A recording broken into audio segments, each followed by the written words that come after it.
Welcome back. We're joined now by the Daily Beast's executive editor, Hugh Dougherty, and senior political correspondent, Juliegrace Brufke, to get the download on the GOP retreat at Trump's golf club in Florida. Juliegrace, you are at, how do we pronounce it? Trump Doral. So his golf resort right outside, right in the Miami area. Doral. Okay. Doral. Okay. So what are you doing there, and what are the Republicans doing there? So they're here for their annual GOP retreat where they're kind of hashing out their policy plans. Trump was here a couple days ago to give a speech, J.D. Vance yesterday, and just kind of a push to kind of rally around policy and kind of a chance for members to hang out with each other and kind of bond. Some of the new freshmen, and they're all kind of hanging by the pool, playing golf, getting to know each other. So that's kind of been the vibe down here thus far. There's a couple people, Marjorie Taylor Greene, was just tweeting, not a whole lot got, not a lot of consensus on the policy, but, and Chip Roy, a few members, I think there's 14 that aren't here. So a couple people that were kind of railing against coming, but yeah, overall kind of been a kumbaya rally around Trump vibe. Wow. Do you think that when everybody is congregated like that, does he like give them a heads up about the funding freeze that he would later go on to announce, or are they just kind of blindsided by all of this stuff, by this big fire hose as well? So, I mean, there were certain things of his agenda that he was laying out, but it was more of a unified in his speech, more of like a let's all unify. But yeah, there seemed to be a lot of confusion about the funding freeze situation, and still kind of seems to be some confusion on that front. I talked to some members yesterday they were like, we need to get some clarification on things before we decide if it's a good or a bad thing. So I think they're looking to get some answers on that today, but it doesn't seem like they got a whole lot of heads up on that front. And he's golfing. How are they creating, like, I mean, in terms of security, are they creating, the perimeter must be just massive. Yeah, Is it what's all the locked security down? like? So it's like metal detectors, and they checked everyone's cars as they came in, and then it kind of relaxed a day later. But I mean, some of the members were saying the security situation, the way it's set up, and just kind of the drive-through made it easier than some of the past resorts that they've used in the past for when he's come speak to them. Is this a fair characterization to say that it's just 24/7 ball licking? And people are putting just sitting by the pool, and everybody's just creaming each other's backs with suntan lotion. I don't know. What does it feel like? I mean, some of these guys were like, oh, it's a lot of boring policy breakout sessions where they talk about tax policy. But I think there's a bunch of members kind of hanging by the pool now. They're starting to fly out. So it's I mean, right now I feel like they all are very excited to have the majority, very excited to have Trump here. So that's it's been a little less testy than past retreats, but yeah. So they're back in Washington next week, and yeah, just kind of hashing things out right now. And what about the severance notices that went out to 2 million federal employees? Did the group that you're with have notice of that? So I don't think they got a huge heads up on that. I know some moderates have some concerns on that front. I know there's some concerns on the firings of IGs. That's kind of been something that there have been some worries on that front. But so far, it's kind of I mean, their main focus down here has largely been the reconciliation bill. So that's kind of what they've all been in these meetings talking about. This is the beautiful big bill where everything is going to be wrapped up in one neat bow. That it is. Although I've talked to some people that are already kind of tamping down some expectations given the margins there. So they're not sure what ultimately will get in there. They haven't totally figured out what they're going to do with the debt ceiling. There's still a lot they've got to iron out that they were hoping to figure out a lot of down here, but I think it's probably going to be taken back to Washington where they're still probably going to have some issues figuring that out. So this is really just like it's a bonding exercise. No, I mean, that's what it's for? That's the purpose of it? A large part of it. I mean, kind of like company retreats that corporate America has sometimes. I feel like not totally dissimilar. Right. Trust falls. He made a joke to Speaker Mike Johnson about running for a third term. What is actually the feeling amongst Republicans when he says stuff like this? Is there any talk behind closed doors that you have access to, or? I mean, most of them kind of just brush it off as Trump joking around and Trump being Trump. I know Andy Ogle is a Freedom Caucus member. He introduced a resolution about a week or two ago where he that would amend the Constitution to allow for that. And then I think it had a carve out for Obama being exempt from that carve out. But I mean, I think it's messaging bills mostly that was kind of a messaging bill to be able to fundraise off of more than anything else. So I don't think anyone's totally taking that seriously down here. But yeah, then Mike Johnson kind of brushed it off last night when chatting with reporters. God, there is so much pasty white skin there. There is not enough SPF in this world to protect these people. A lot of people looking like Mark Zuckerberg. Do you remember when he put that white sort of geisha mask on? That's right. That was not a good look for Mark. Obviously, he wouldn't do it now. Now he'd just welcome the suntan because he's course. just, yeah. He has to tan. He has to lay on the surfboard and tan his perineum because that's what macho men do. That is so. You're giving me so many visuals today. It's just. you. It's Thank just. I'm breathless. So as we speak, Juliegrace, and then we'll drag Hugh into this conversation, RFK Jr. is performing his confirmation duties. How? What was the conversation like at Doral about him and the likelihood of him getting passed? I think to some extent, I mean, most of the Republicans are kind of just rallying around Trump's picks on this. I think Tulsi's kind of probably the one where they're voicing more concerns, but that Caroline Kennedy letter yesterday was a doozy. And I mean, I think any Dem support that he might have gotten is probably likely dead. Got to check in with some sources on that front since I've been hanging with the Republicans down here, but I mean, that was pretty scathing. So I there's definitely some concerns from Republicans that were on the Senate side. I mean, Bill Cassidy with the vaccinations, and so I mean, he could have a tough climb. I think Tulsi's still the one that's probably the least likely to get confirmed, but yeah, I think he's got kind of an uphill battle there. For God's sake, Mitch McConnell had polio. How can this be happening? Hugh, how can this be happening? Juliegrace was talking about reconciliation, and I'll tell you where there is no reconciliation, and that is in the Senate. The confirmation of RFK Jr. is already incredibly bad-tempered, incredibly testy, and it's torn apart his own family in a way that we have never seen for this political dynasty. And where that leaves the Republicans on voting for it, we won't know until next week because there's multiple hearings, and then they all go away and they have more meetings to decide behind closed doors what they're doing. But what we've already seen is that RFK Jr. is a fairly angry performer. And the last time I was here, we were talking about Pete Hegseth, and he seems to have taken some practice notes from Pete Hegseth.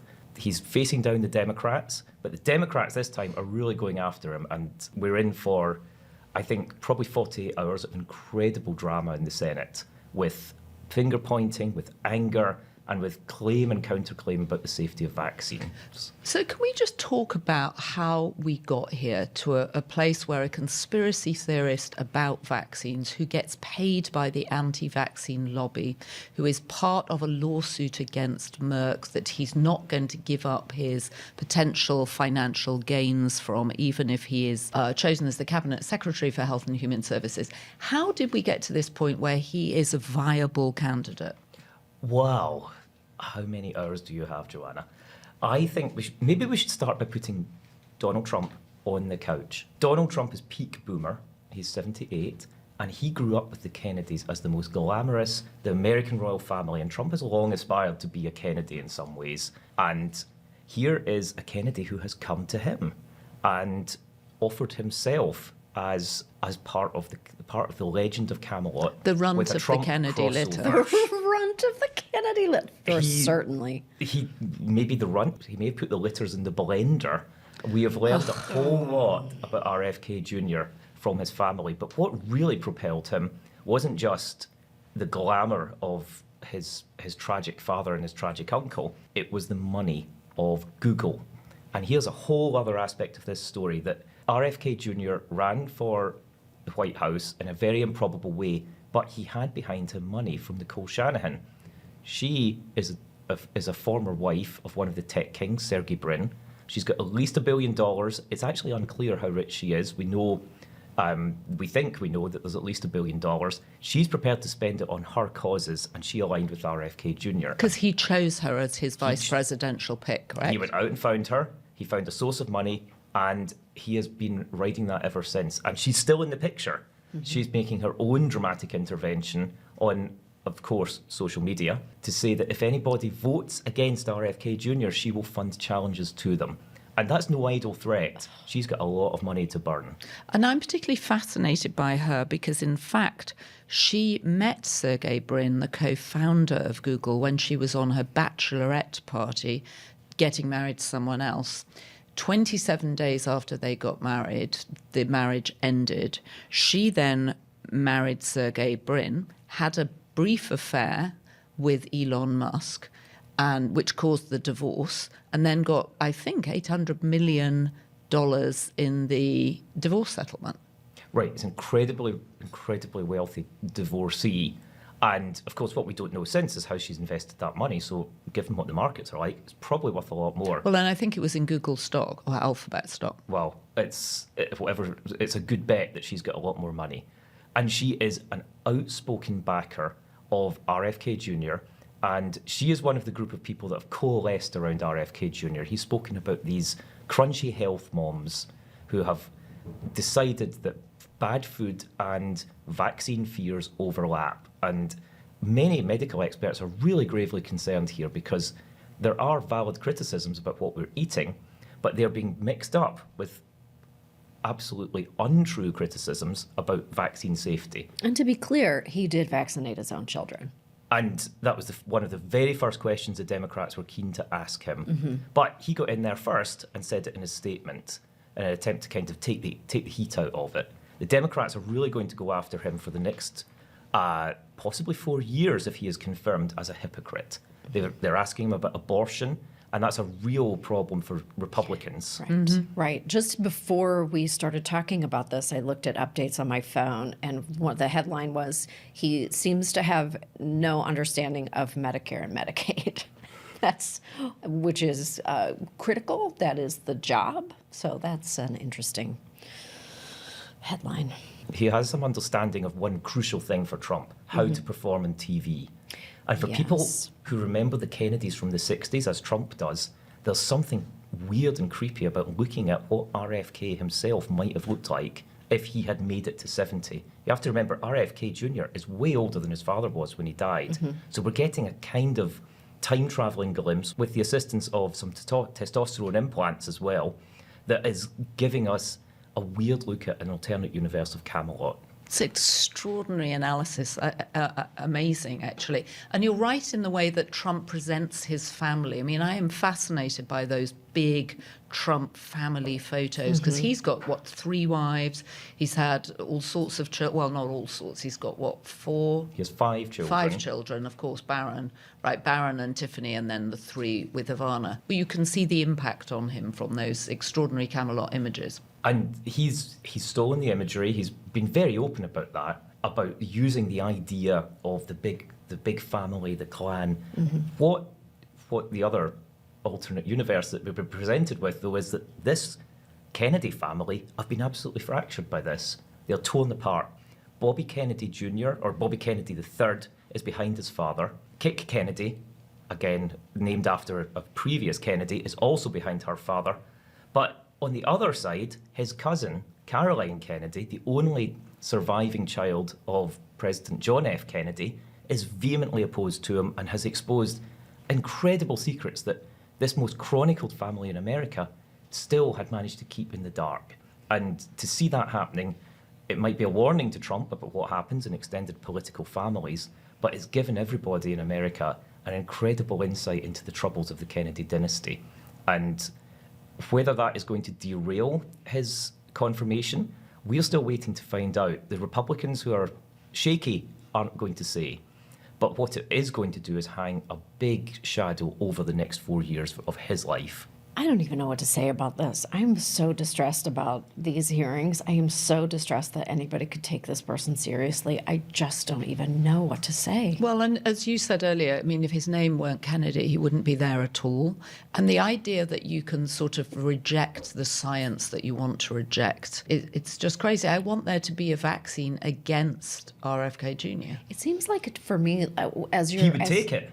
In your analysis, I think it's so interesting because it feels almost like he does 2 different things for Trump, which is like he confers the Kennedy prestige and that mystique, but also we know that he's going to burn down these agencies, or like he's going to be so disruptive, which is also what he wants. Just that, an agent of chaos. Agent of chaos. And I thought there was a great line in Caroline Kennedy's video where she talks about him luring other younger members of his family into the basement with his perverse, making of food for his birds of prey, where he would put chickens and mice live in a blender and then blend them. And she said it was this place of despair and violence. Right. And he brings that with him. She also said that he's very charismatic, which I've heard from people who've spent time with him, that he's exceptionally charismatic and people are just fascinated by him, and he has these big blue eyes.